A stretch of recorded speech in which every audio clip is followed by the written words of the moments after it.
మరొకరు చెప్పండి. దేవుని భయం లేనటువంటి ప్రజలు అబ్రహాముతో చూడండి. ఒకసారి మనం దేవుని వాక్యంలో మనం చూసినట్లయితే ఆదికాండంలో వెరీ ఇంట్రెస్టింగ్, చాలా అద్భుతంగా ఉంటాయి ఈ విషయాలు.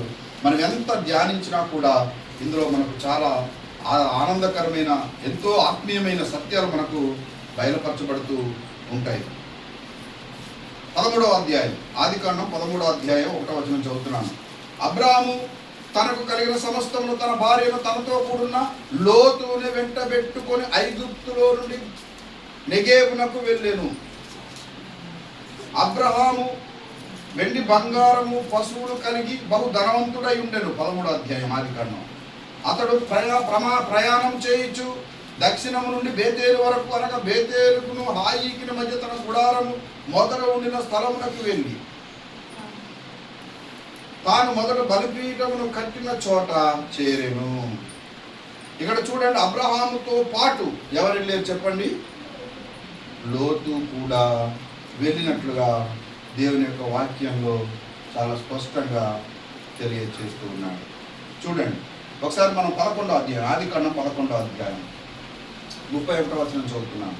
తెరాహు తన కుమారుడు అబ్రాహామును, తన కుమారుని కుమారుడు అనగా హారాను కుమారుడు లోతును, తన కుమారుడు అబ్రహాము భార్య అయిన సారాయి అను తన కోడల్ని తీసుకొని కానానికి వెళ్ళటకు కల్దీల ఊరను పట్టణములో నుండి వారితో కూడా బయలుదేరి హారాను మట్టుకు వచ్చి అక్కడ నివసించెను అని రాయబడింది. అంటే ఈ యొక్క ప్రయాణమయ్యే గుంపులో అబ్రహాముతో పాటు ఎవరున్నారు చెప్పండి?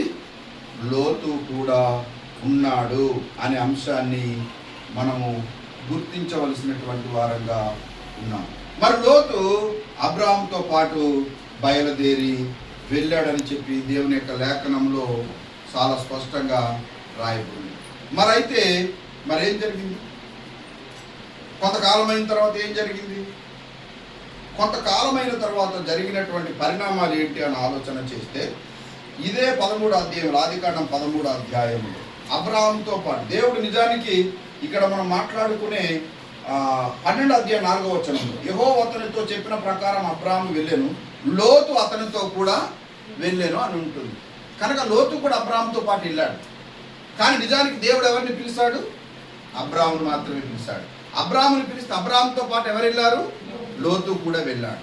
అయితే ఈ లోతు కొంతకాలం అయిన తర్వాత ఏం జరిగిందయ్యా అని ఆలోచన చేసినట్లయితే వీరిద్దరి మధ్య చిన్న సమస్య వచ్చింది. అది మనం 13వ అధ్యాయంలో 6వ వచనంలో చదివితే, వారు కలిసి నివసించుటకు ఆ ప్రదేశం చాలకపోయెను. ఎందుకంటే అబ్రహాముతో కూడా వెళ్ళిన లోతుకును గొర్రెలు, గొడ్లు, గుడారములు ఉండెను కనుక వారు కలిసి నివసించుటకు ఆ ప్రదేశం చాలకపోయెను. ఎందుకనగా వారి ఆస్తి వారు కలిసి నివసించలేనంత విస్తారమై ఉండెను. అప్పుడు అబ్రాము పశువుల కాపర్లకును లోతు పశువుల కాపర్లకును కలహం పుట్టెను. ఆ కాలమందు కానానీయులు పెరిజ్జీలు ఆ దేశంలో కాపురం ఉండేది. ఇప్పుడు 8వ వచనంలో, కాబట్టి అబ్రాము మనము బంధువులము కనుక నాకును నీకును నా పశువుల కాపర్లకును నీ పశువుల కాపర్లకును కలహం ఉండకూడదు. ఈ దేశమంతయు ఎదుటనున్నది కదా, దయచేసి నన్ను విడిచి వేరుగా నుండుము. నీవు ఎడమ తట్టుకు వెళ్ళిన ఎడల నేను కుడి తట్టునకును, నీవు కుడి తట్టునకు వెళ్ళిన ఎడల నేను ఎడమ తట్టునకును వెళ్ళెదునని లోతుతో చెప్పగా, లోతు కనులెత్తి యొర్దాను ప్రాంతమంతటిని చూచెను. యెహోవా సొదొమ గొమొరాను పట్టణములు నాశనం చేయక మునుపు సోయారుకు వచ్చే వరకు అదంతయు యెహోవా తోట వలెను ఐగుప్తు దేశము వలెను నీళ్లు పారు దేశమై ఉండెను. కాబట్టి లోతు తనకు యోర్దాను ప్రాంతమంతటిని ఏర్పరచుకొని తూర్పుగా ప్రయాణం చేసెను. అట్లు వారు నొకరినొకరు వేరైపోయిరి. అబ్రాహాముతో పాటు వెళ్ళినంతసేపు లోతు చాలా గొప్ప సంపద. ఇప్పుడు లోతు ఎక్కడ మకా వేసుకోవడానికి వెళ్ళాడు చెప్పండి?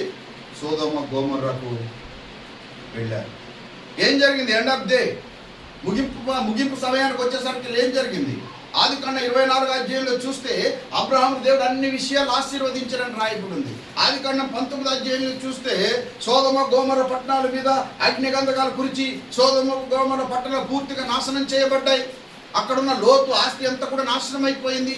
చివరికి దేవుడు అబ్రాహాము యొక్క ప్రార్థనను బట్టి లోతు కుటుంబాన్ని మాత్రమే బయటికి తీసుకొచ్చే ప్రయత్నం చేశారు. అందులో లోతు భార్య చెప్పిన మాట వినకుండా వెనక్కి తిరిగి చూసి ఆస్తి నశించిపోతుందని చూసి ఆమె మాత్రం ఉపస్తంభం అయిపోయింది. సో ఇక్కడ నేను చెప్పేది ఏంటంటే, దేవుని భయం లేని చోట లోతు ఉన్నాడు. లోతు అబ్రాహాముతో ఉంటే ఆ భద్రత వేరు. ఆత్మీయ సహవాసం చాలా ప్రాముఖ్యం. ఆత్మీయులతో సంబంధం చాలా ప్రాముఖ్యం. మనం శరీరానుసారంతో సంబంధాలు కలిగి ఉంటే, శరీరానుసారమైనటువంటి క్రియలకు కనుక మనం తల ఒగ్గితే నాశనం తప్పదు, అది ఎవరికైనా. అందు గురించి వెరీ కేర్ఫుల్. సో ఈరోజు నేనేం చెప్పదలుచుకున్నానంటే, దేవుని భయం గురించి నేను తెలియచేయాలనుకుంటున్నాను. ఆదికాండంలో 42వ అధ్యాయంలో 18వ వచనాన్ని ఒకసారి మనం చూస్తే, ఆదికాండం 42వ అధ్యాయం 18వ వచనాన్ని చదివితే, ఇక్కడ మనం కొంచెం ఈ యొక్క వచనంలో ఏం రాస్తాడంటే, ఇది చదివిన తర్వాత మరలా చెప్తాను మీకు. 18వ వచనం, 3వ దినమున యోసేపు వారిని చూసి, నేను దేవునికి భయపడవాడను, మీరు బ్రతుకున్నట్లు దీనిని చేయుడి. ఈ మాటలు ఎవరెవరితో మాట్లాడుతున్నారంటే, యోసేపు తన అన్నలతో మాట్లాడుతున్నాడు. ఎందుకంటే ఆ రోజుల్లో ప్రపంచమంతా కరువు వచ్చింది. 42వ అధ్యాయం 1వ వచనం చదువుతున్నాను.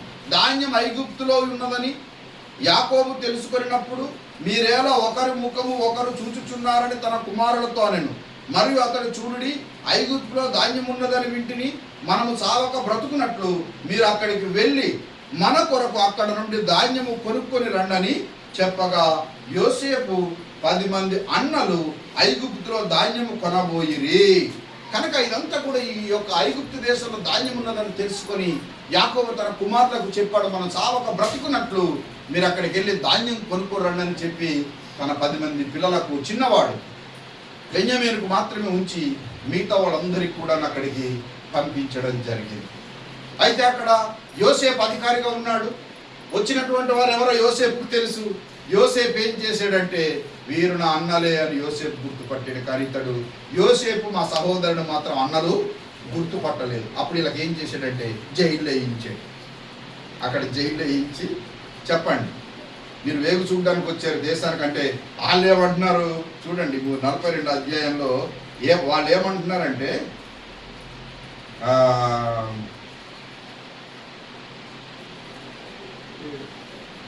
9వ వచనం మనం ఒకసారి చదువుకుందాం. 42వ అధ్యాయం 9వ వచనం నుంచి చదువుతున్నాను. 7 నుంచి చదువుతాను. యోసేపు తన సహోదరులను చూచి వారిని గుర్తుపట్టి వారికి అన్యుల వలె కనబడి వారితో కఠినముగా మాట్లాడి, మీరు ఎక్కడి నుండి వచ్చిరని అడిగాను. అందుకు వారు, ఆహారం కొనుటకు కానాను దేశం నుండి వచ్చితమనిరి. యోసేపు తన సహోదరులను గుర్తుపట్టిన గాని వారు అతన్ని గుర్తుపట్టలేదు. యోసేపు వారిని గూర్చి తాను కనిన కలలు జ్ఞాపకం చేసుకొని, మీరు వేగులవారు, ఈ దేశము గుట్టు తెలుసుకొని వచ్చిరని వారితో అనగా, వారు, లేదు ప్రభువా అంటున్నారు తమ్ముడికి, నీ దాసులమైన మేము ఆహారం కొనుటకే వచ్చితిమి.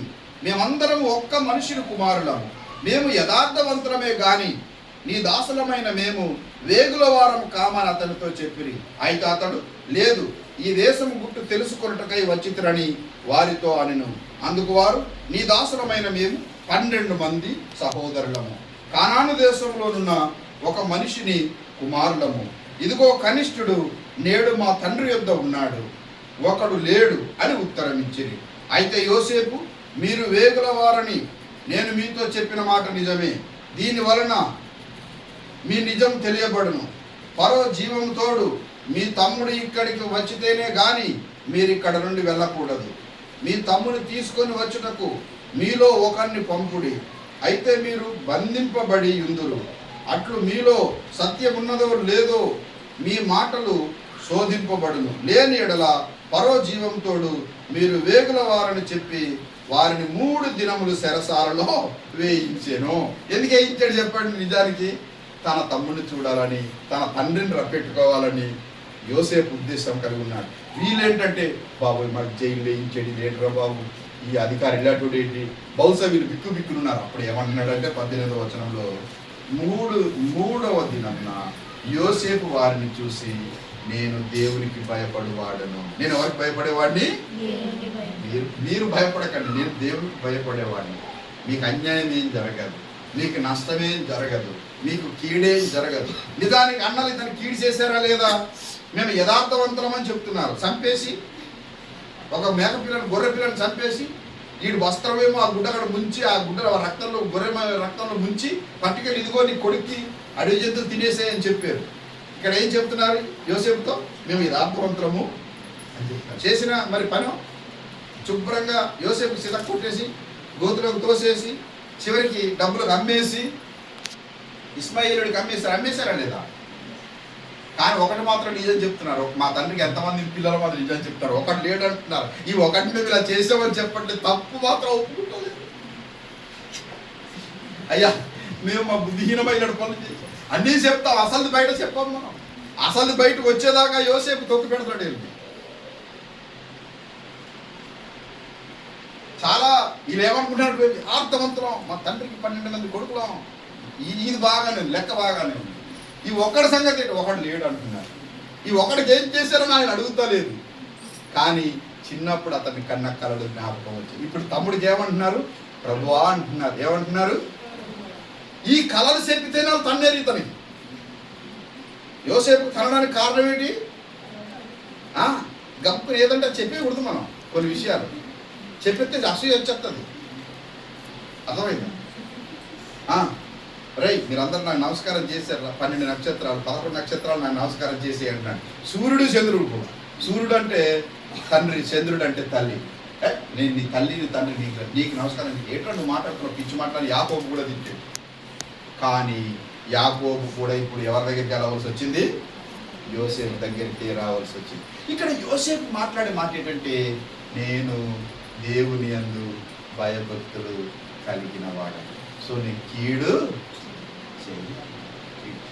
దేవుని భయం ఉన్న చోట మనం జీవించడానికి సిద్ధపడాలి. చాలాసార్లు ఎక్కడ ఉండటం దేవుని చిత్తము, ఎక్కడ బ్రతకటం దేవుని చిత్తము ఇది తెలుసుకోకుండా మనం ఎక్కడో జీవించేద్దామని, దేవుని చిత్తం తెలుసుకోకుండా మన సొంత ఇష్టానుసారంగా చాలాసార్లు మనం చెప్పుకుంటూ ఉంటాం. నయోమిని గురించి ఋతు గ్రంథంలో నయోమి యొక్క పరిస్థితి ఏంటి? యూదా బెత్లెహేములో కరువు వచ్చిందని తన భర్త, తన 2 కుమారులు ఏమండి ఈమె బయలుదేరి మోయాబు దేశానికి వెళ్ళిపోయారు. 10 సంవత్సరాల్లో ఎంత మార్పు వచ్చేసిందంటే, భర్త చనిపోయాడు, 2 కుమారులు చనిపోయారు, ఈమె కూడా శక్తి ఉడిగిపోయింది. చిట్ట చివరికి చింతతో తిరిగి మరలా యూదా బెత్లెహేములో ఆహారం ఉండదని తెలుసుకొని ఇక్కడికి బయలుదేరి వచ్చింది. మోయాబు దేశం. మోయాబు దేశం ఏంటి? మోయాబు దేశంలో స్త్రీలు ఎలాంటి వాళ్ళు? మోయాబు దేశంలో స్త్రీలను పెళ్లి చేయడానికి సిద్ధపడిపోయింది. దేవుని పిల్లలతో కాకుండా. అఫ్ కోర్స్ దేవుడు తన చిత్తాన్ని ఎక్కడైనా ఎలాగైనా ఆయన చిత్తం జరిగిస్తూ ఉంటాడు. అక్కడి నుంచి రూతు వచ్చింది. రూతు బోయాజుని చేసుకుంది. బోయాజులో నుంచి మంచి వంశం బయటకు వచ్చింది, అది వేరే సంగతి. కానీ జరిగిన విషయం ఏంటంటే, నయోమి చేసిన పని ఏంటంటే యూదా బెత్లెహేముని విడిచిపెట్టేసింది. కేవలం ఇబ్బందులు ఉన్నాయని, ఆపదలు ఉన్నాయని, దేవుని భయం లేని చోటుకెళ్ళి. మోయాబీయులు అంటే అక్రమ సంతానం అని అర్థం. అమ్మోనీయులు, మోయాబీయులు అక్రమ సంతానం అని అర్థం. ఇందాక చెప్పుకున్నాం కదా, లోతు కుమార్తెలకు మధ్య పుట్టిన సంతానాలే ఈ 2 దేశాలు. చాలా బాధాకరమైన అంశం, ఇబ్బందికరమైనటువంటి అంశం. దేవుని భయం లేని చోట మనం ఉండకూడదు. మనం దేవుని భయం కలిగి, దేవుని భయం పరిశుద్ధమైంది.